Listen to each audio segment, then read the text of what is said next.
Hola hermanos queridos, muy buenos días.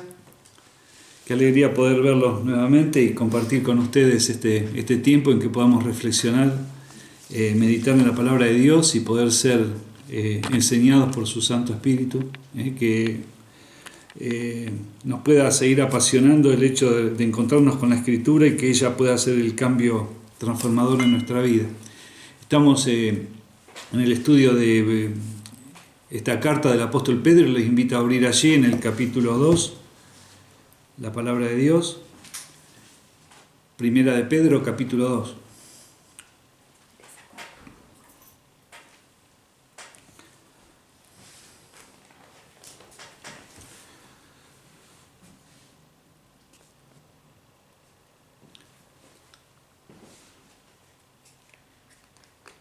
Para ponernos en contexto, les invito a leer primeramente, arrancar desde el versículo 9. Primera de Pedro, capítulo 2, verso 9. Dice: Mas vosotros sois linaje escogido, real sacerdocio, nación santa, pueblo adquirido por Dios, para que anunciéis las virtudes de aquel que os llamó de las tinieblas a su luz admirable. Vosotros que en otro tiempo no eras pueblo, pero que ahora sois pueblo de Dios, que en otro tiempo no habíais alcanzado misericordia, pero ahora habéis alcanzado misericordia. Amados, yo os ruego como extranjeros y peregrinos que os abstengáis de los deseos carnales que batallan contra el alma, manteniendo buena vuestra manera de vivir entre los gentiles, para que en lo que murmuran de vosotros como malhechores glorifiquen a Dios en el día de la visitación al considerar vuestras buenas obras. Esto es lo que estuvimos considerando los encuentros anteriores e implica la identidad del creyente. Dice la palabra de Dios que somos linaje escogido, real sacerdocio, nación santa y pueblo adquirido o pueblo comprado por Dios. Y también el propósito está allí. O sea, eso que Dios ha logrado en nosotros tiene un propósito, y dice así la Escritura, sigue diciendo: para que anunciéis las virtudes de aquel que os llamó de las tinieblas a su luz admirable. Nos recuerda también que nosotros, que en otro tiempo no éramos pueblo, pero que ahora somos pueblo, y que en otro tiempo no habíamos alcanzado misericordia, pero ahora habéis alcanzado misericordia.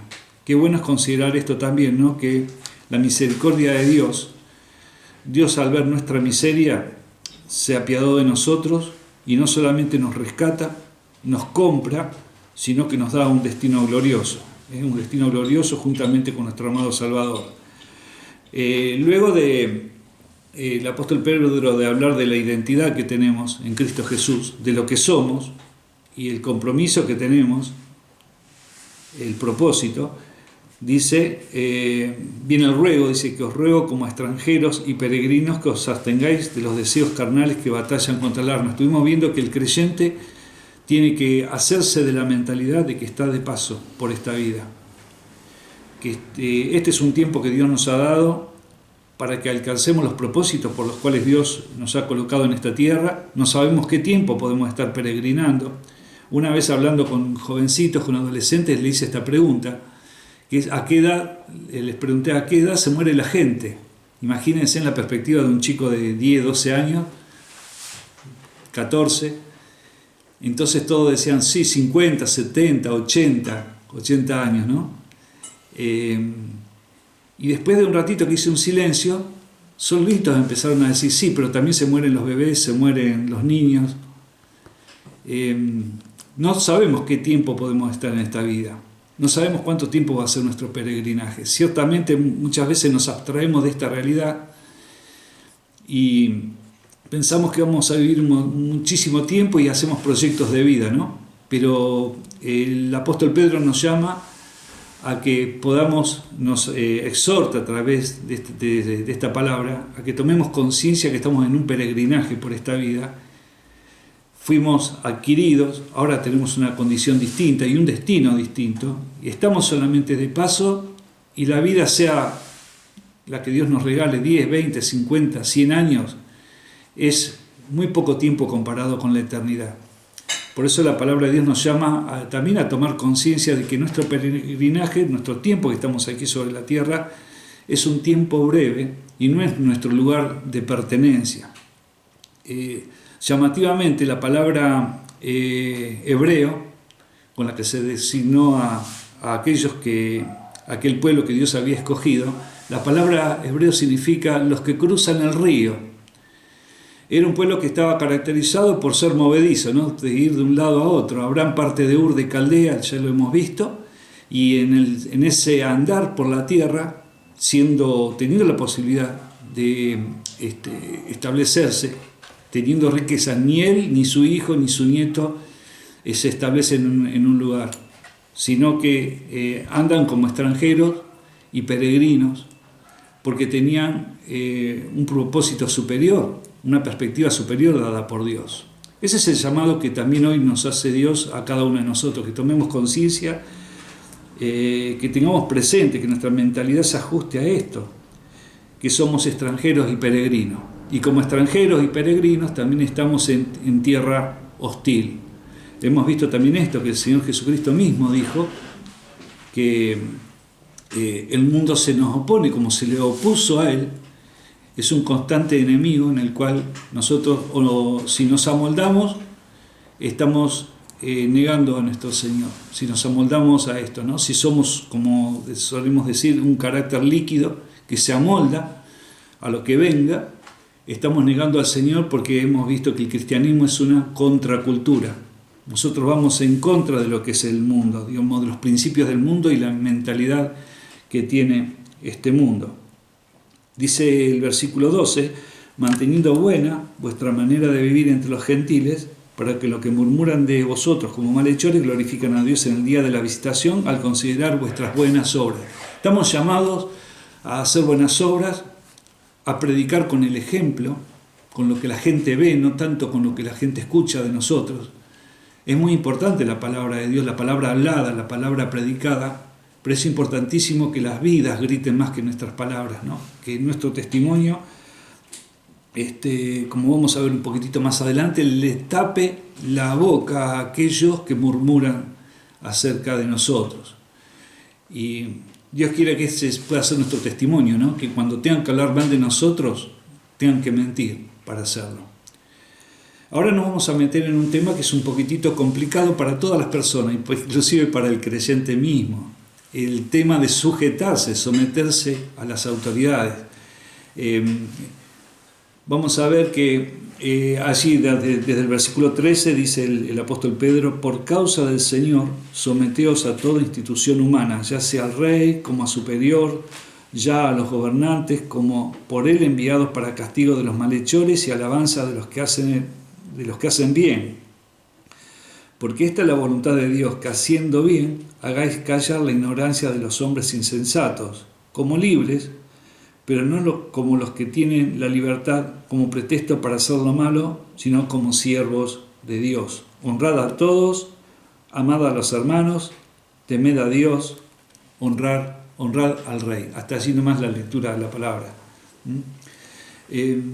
Primero, y sobre todas las cosas, quería resaltar que esta palabra, que parece que es bastante dura, ¿no? Porque tener que sujetarse a todas las autoridades establecidas por Dios, tenemos que entender y dar por sentado que Dios es soberano. Si ustedes me acompañan, hay unas palabras en el profeta Daniel, en Daniel capítulo 2. Daniel capítulo 2.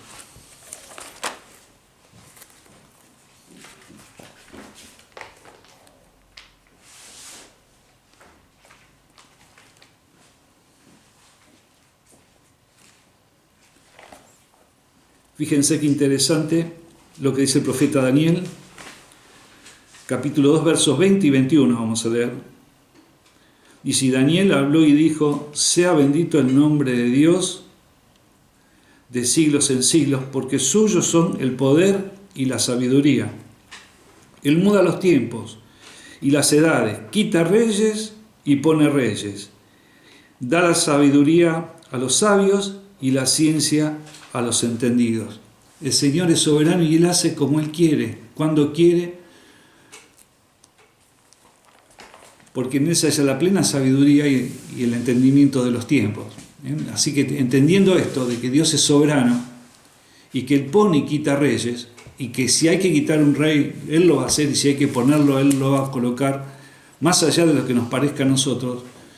Yo creo que el apóstol Pedro tenía también este pasaje, esto que había dicho Daniel, juntamente con las palabras de Pablo. Vamos a Romanos capítulo 13, porque en Romanos capítulo 13, en la carta de Pablo a los romanos, también va a hablar algo similar a lo que está diciendo Pedro en esta carta, tal vez un poquitito más explícito.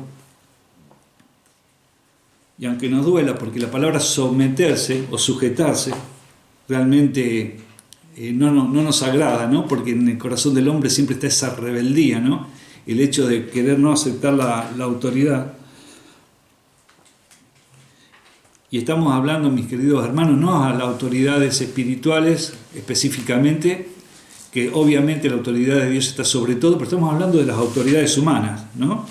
Y fíjense que Pablo va a decir a los romanos en el capítulo 13: sométase toda persona a las autoridades superiores, porque no hay autoridad sino de parte de Dios, y las que hay por Dios han sido establecidas. De modo que quien se opone a la autoridad, a lo establecido por Dios, se resiste, y los que resisten acarrean condenación para sí mismos, porque los magistrados no están para infundir temor al que hace el bien, sino al malo. ¿Quieres, pues, no temer la autoridad? Haz lo bueno y tendrás alabanza de ella, porque es servidor de Dios para tu bien. Porque si haces lo malo, teme, porque no en vano lleva la espada, pues es servidor de Dios, vengador para castigar al que hace lo malo.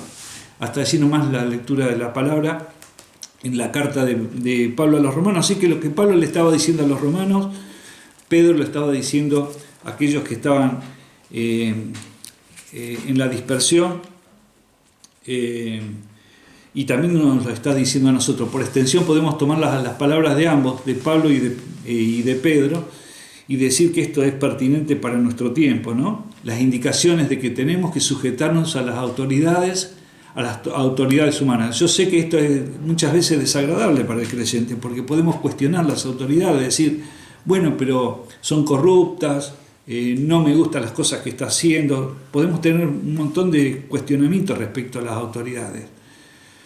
Pero tenemos que recordar también, hermanos, que cuando Pablo estaba diciendo estas cosas y cuando Pedro estaba mencionando esto, al frente del Imperio Romano estaban los peores emperadores en aquel tiempo, entre ellos Nerón.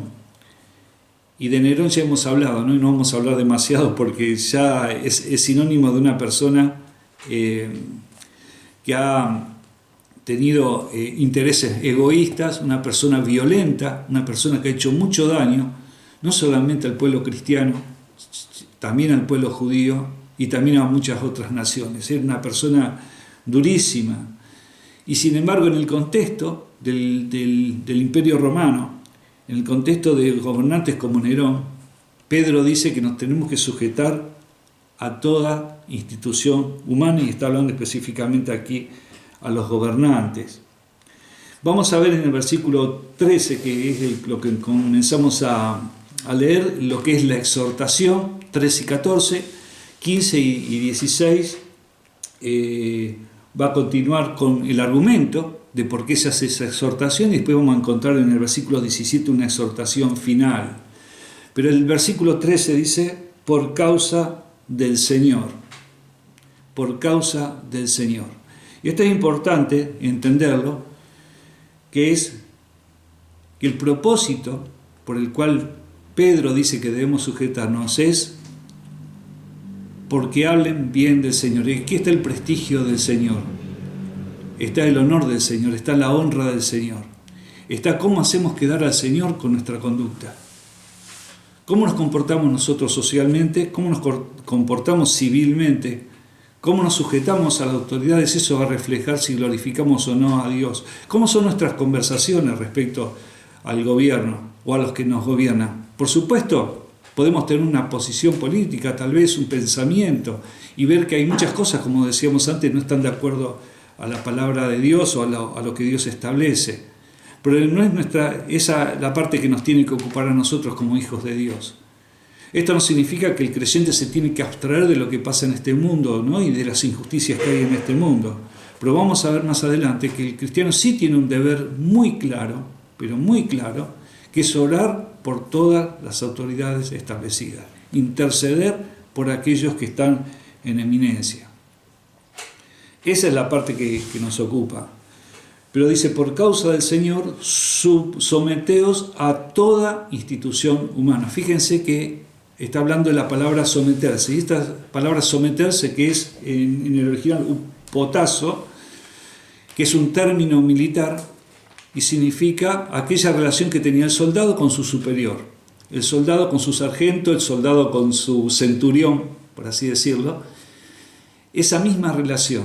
No es una sujeción permitiendo cuestionamiento. Ustedes se imaginan un soldado cuestionando a un superior.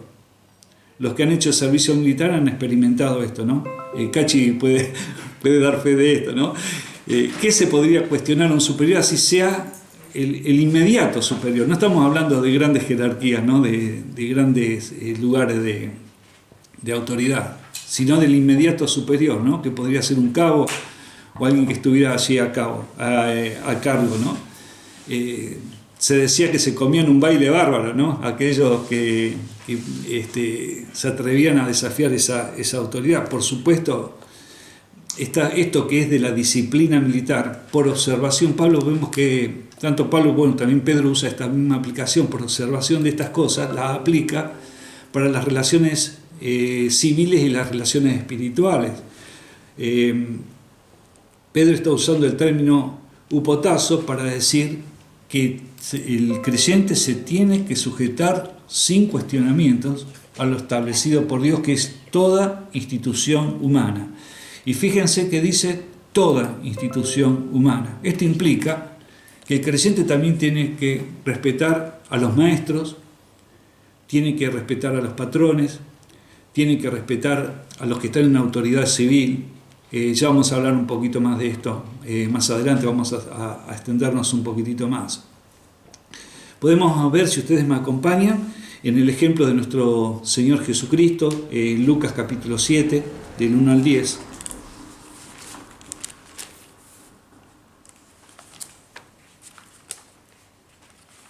Lucas capítulo 7.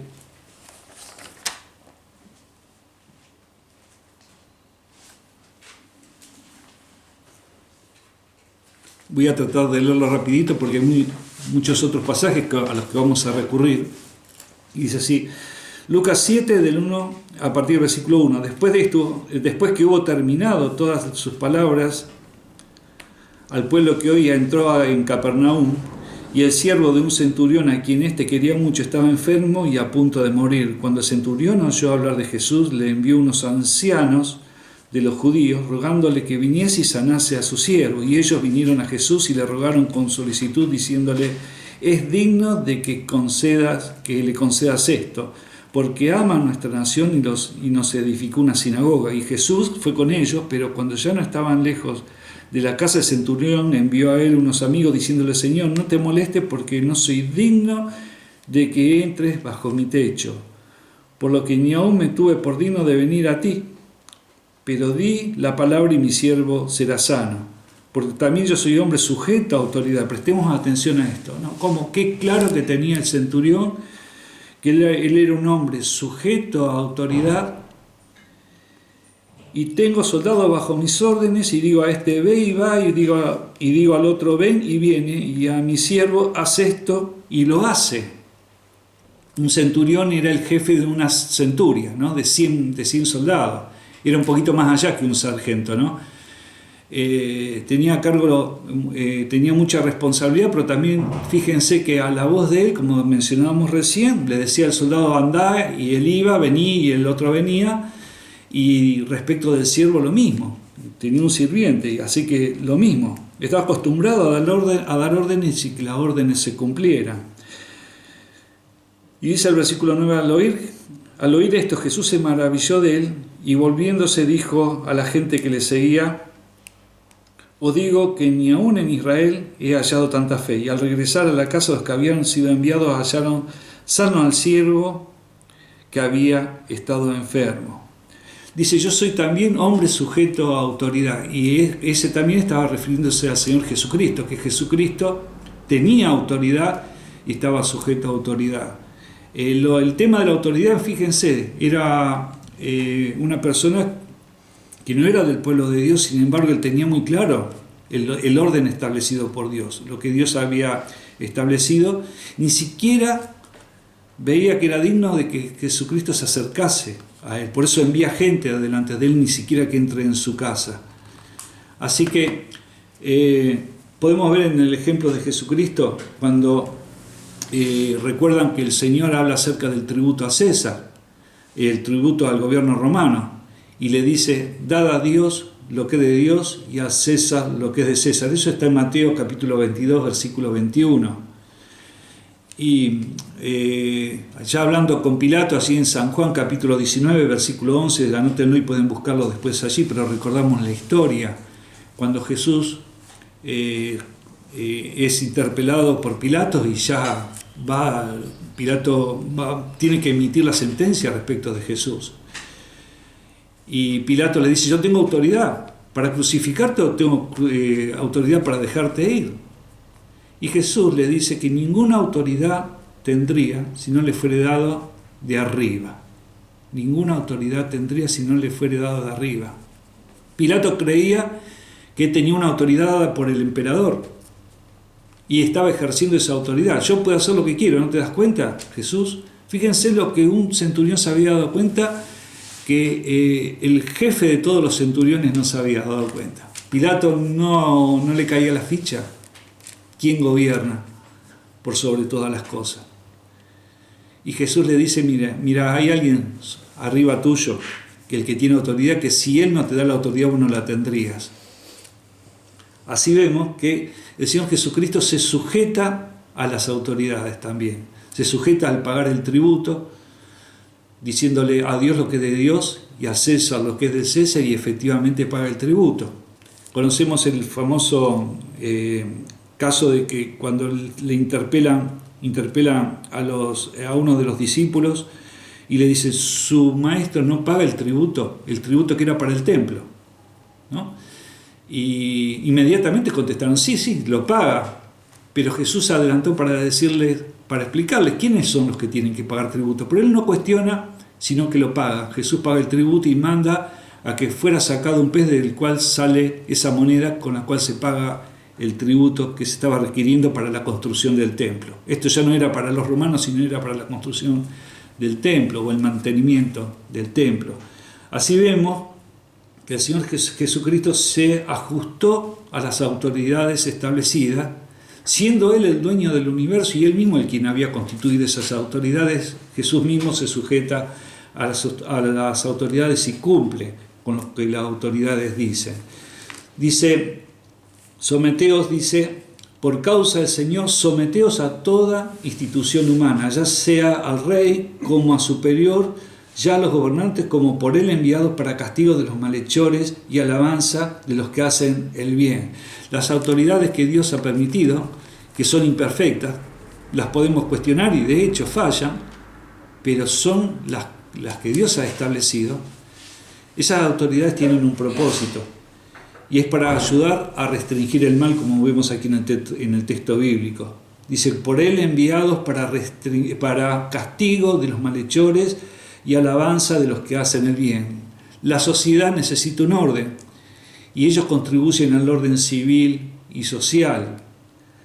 Pero fíjense que nos podemos decir, bueno, pero hay casos en los cuales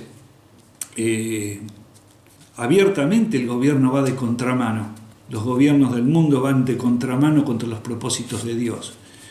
Y la palabra de Dios contempla que esto pueda suceder. Y allí, mi querido hermano, allí surge un conflicto que tenemos que resolver con nuestros principios, con lo que decimos que somos. Allí es como dice el viejo refrán argentino, en los campos se ven los pingos. Ahí es donde tenemos que tomar decisiones que son bravas, ¿no? Que nos toca para identificarnos con Cristo o transigir y mezclarnos con el mundo. Miren, en Éxodo capítulo 1, versículo 17, lo voy a nombrar nada más por una cuestión de tiempo. Éxodo capítulo 1, versículo 17, así vemos que Faraón ordena la muerte de los niños, de los varones, y recuerdan que las parteras deciden, temerosas, ¿no? Ellas, temerosas de Dios, deciden dejar nacer a esos niños, ¿no? E impiden esa matanza, ¿no? Y por esa providencia, por esa actitud, vemos que se salva, entre ellos es Moisés, aquellos que, entre los niños que es evitada la muerte, y esto está relatado así como acabo de mencionar en Éxodo 1:17, donde las autoridades, y en este caso de Egipto, Faraón mismo, es desafiado con la desobediencia. Vemos en Daniel capítulo 3, anoten esto, Daniel capítulo 3 y Daniel capítulo 6. En Daniel capítulo 3 vemos como Sadrach, Mesach y Abednego, los amigos de Daniel, se niegan a la adoración de la estatua que Nabucodonosor había establecido por decreto para que se le adorase. Y vemos en el capítulo 6 donde Daniel mismo es confrontado también, o es desafiado, son desafiados sus principios, ¿no?, a dejar de orar al Dios Todopoderoso, y dice que él sigue haciéndolo, abriendo sus ventanas y orando, y es denunciado por adorar, orar, hacer una petición a otro que no es el emperador, y denunciado de esta forma es condenado al foso de los leones, donde providencialmente el Señor lo rescata, al igual que a los amigos de Daniel del horno de fuego.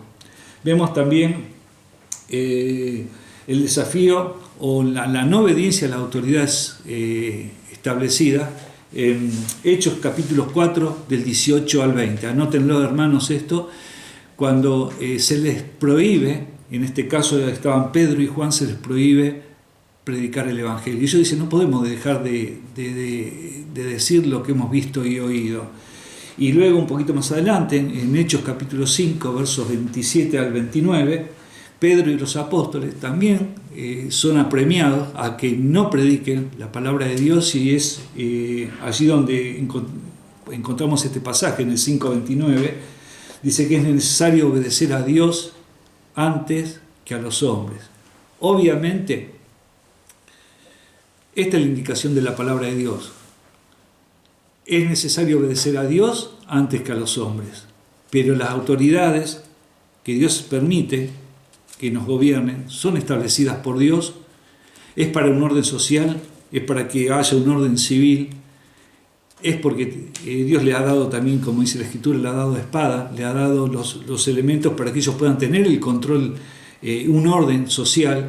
Sabemos que esto es imperfecto, sabemos que un día vamos a poder disfrutar del reino de nuestro Señor Jesucristo, cuando el mismo Señor Jesucristo va a regir con vara de hierro, y Él no se va a equivocar cuando imparta la justicia. Pero mientras tanto, mientras estamos peregrinando en este mundo, nosotros tenemos que sujetarnos como transeúntes, como aquellos que pasamos por esta tierra, a las autoridades establecidas por Dios. Dice el versículo 15, porque esta es la voluntad de Dios. Y esto es lo que tenemos que entender fundamentalmente de este pasaje.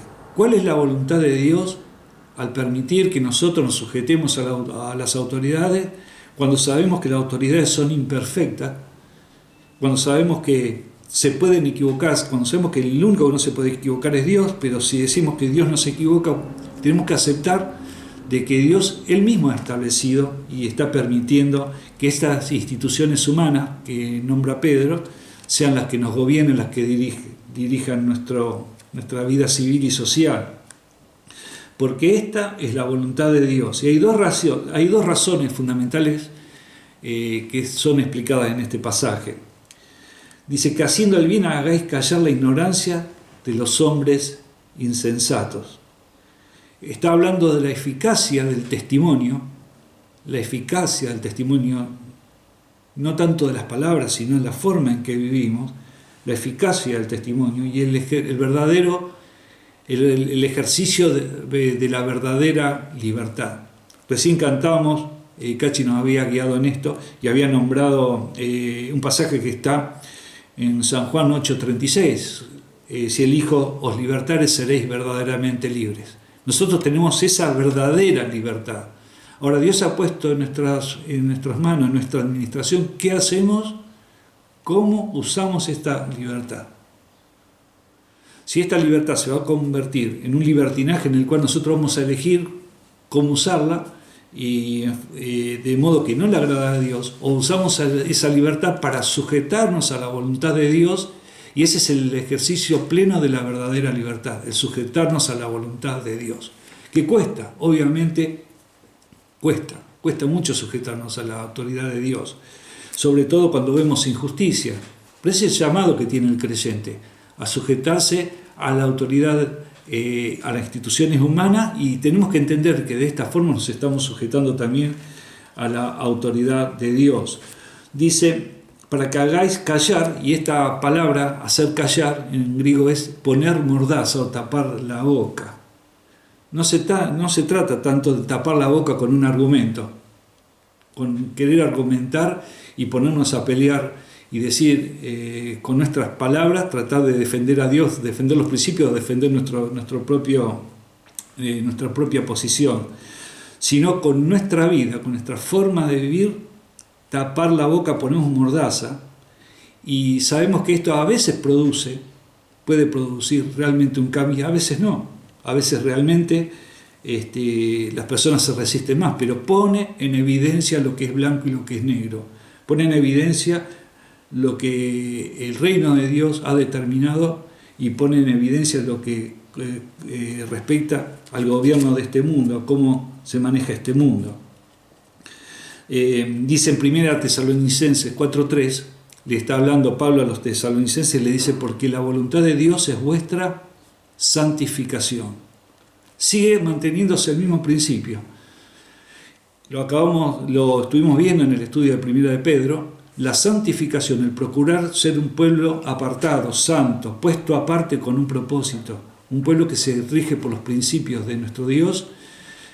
Esa vida de santificación, esa conducta santificada, es la que marca la diferencia. Eso es lo que marca que somos una contracultura, que no nos sujetamos, no nos adaptamos al modo de vivir de este mundo y que vivimos por principios. Y muchas veces nuestros principios son confrontados. Nos vamos a encontrar con que vamos a tener que tomar decisiones en las cuales nos tengamos que jugar por lo que decimos que somos. Dice que haciendo el bien, vuelvo al versículo 15, porque esta es la voluntad de Dios, que haciendo el bien hayáis callado la ignorancia de los hombres insensatos. Y esta ignorancia no es la ignorancia que desconoce, sino la falta de voluntad para aprender. Aquellas personas que no se interesan, realmente uno diría, bueno, pero si vos investigarías un poquitito lo que dice Dios, no me interesa, se resisten directamente sin argumentar ni querer indagar nada, ¿no? Esa falta de voluntad para aprender y la falta de reflexión y de discernimiento. Nos vamos a encontrar que, y yo creo que todos hemos pasado por esa experiencia, que cuando queremos esgrimir un argumento bíblico o mostrar con nuestra vida, nos vamos a encontrar con personas que actúan de esta forma. Pero dice que le tenemos que, como enseña la palabra, tapar la boca o poner mordaza con nuestro comportamiento y no con nuestro argumento. Recordemos que la palabra de Dios, la Biblia, es la dinamita, el poder de Dios que transforma, no nuestro argumento. Nosotros con nuestro argumento vamos a poder cambiar poco y nada, pero la palabra de Dios es la que tiene poder en sí mismo y que tiene el poder transformador y que puede hacer la convicción de pecado. Por eso vamos allá al versículo 16, dice, como libres, como bien mencionamos recién, pero no como los que tienen la libertad como pretexto para hacer lo malo, sino como siervos de Dios, como servidores de Dios. Parece paradójico o contradictorio, ¿no? Se está hablando de libertad y se está hablando de siervos. Somos libres y somos siervos. Pero saben, estaba leyendo de un autor y me sirvió a mí mucho para entender esto. Nunca fuimos dueños de nosotros mismos. Éramos esclavos del diablo y cuando dejamos de ser siervos del diablo, esclavos del diablo, pasamos al reino de Dios porque fuimos comprados. Si Él te compró, ¿cuál es la parte en la cual somos nosotros dueños? Si Él nos compró, ¿de qué somos dueños? Nuestra vida le pertenece a Dios. Y pasamos de ser de siervos del diablo, de servir al diablo, a servir a Dios. Y Dios nos ha dado esta libertad, ¿no? La libertad para poder tomar decisiones y andar por este mundo, tomando el desafío de la santificación y el ejemplo, y tapar la boca con el ejemplo, y también con el poder de la palabra de Dios, o hacer nuestra vida como nosotros tengamos ganas de hacerla. Termina diciendo este pasaje: honrad a Dios, amad a los hermanos, temed a Dios y honrar al Rey. Esta palabra honrar ya la hemos visto y significa respetar. Como si dijera, respeten a todos. El creyente, el Hijo de Dios, tiene que ser conocido como una persona que respeta. No tomar esa palabra que a veces suele escucharse, usted no me merece el respeto. Todas las personas merecen el respeto. Tal vez algunas más, otras menos, pero todas las personas merecen el respeto. En la nueva versión internacional, la versión inglesa, donde dice amad a los hermanos, dice amad, que el amor sacrificial, el amor ágape, la hermandad de los creyentes, o amad a la iglesia, amad a los que son tus hermanos espirituales. Habla de temer a Dios, que es un principio fundamental en la Escritura, y todas estas cosas las debemos hacer en el temor de Dios, sujetos a Jesucristo, y honrar al Rey. Vuelvo a mencionarles 1 Timoteo, o ya podemos leerlo ya para concluir, porque estamos llamados a una conducta pacífica, una conducta ejemplar, e interesarnos en las autoridades civiles. Es 1 Timoteo capítulo 2. 1 Timoteo capítulo 2.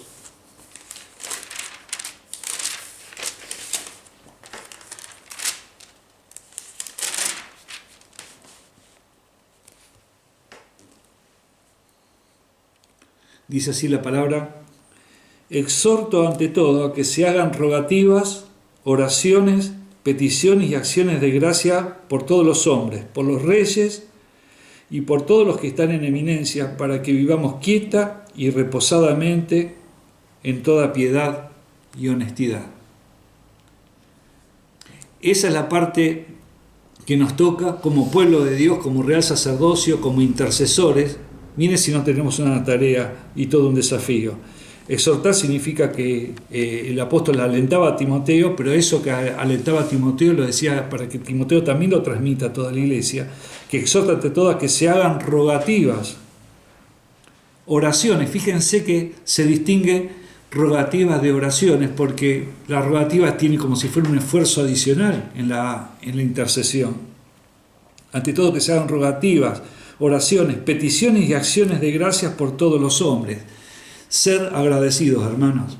Tenemos que agradecer también por las cosas que hacen bien las autoridades, aunque tengamos muchas cosas que cuestionarles. Por los reyes y por todos los que están en eminencia, para que vivamos quieta y reposadamente en toda piedad y honestidad. Esa es la forma en la cual tiene que vivir el creyente, en honestidad, ¿sí? Y en la piedad. Piedad significa en todas las cosas que son relacionadas con nuestro Dios, ¿no? Que nuestra vida marque a los que nos rodean en todas nuestras relaciones familiares, nuestras relaciones civiles, nuestras relaciones espirituales. Que nuestra vida, nuestro andar, grite más fuerte que nuestras palabras, como había dicho alguna vez algún hermano, ¿no? Que nuestros hechos griten más fuerte que nuestras palabras. Estamos desafiados a vivir una conducta pacífica, ejemplar, con el propósito de que por causa del Señor nosotros estemos sometidos para que nuestro Señor sea glorificado, para que hablen bien de nuestro Dios, para que hablen bien de nuestro Dios, que Él sea exaltado y a Él sea la gloria. Amén.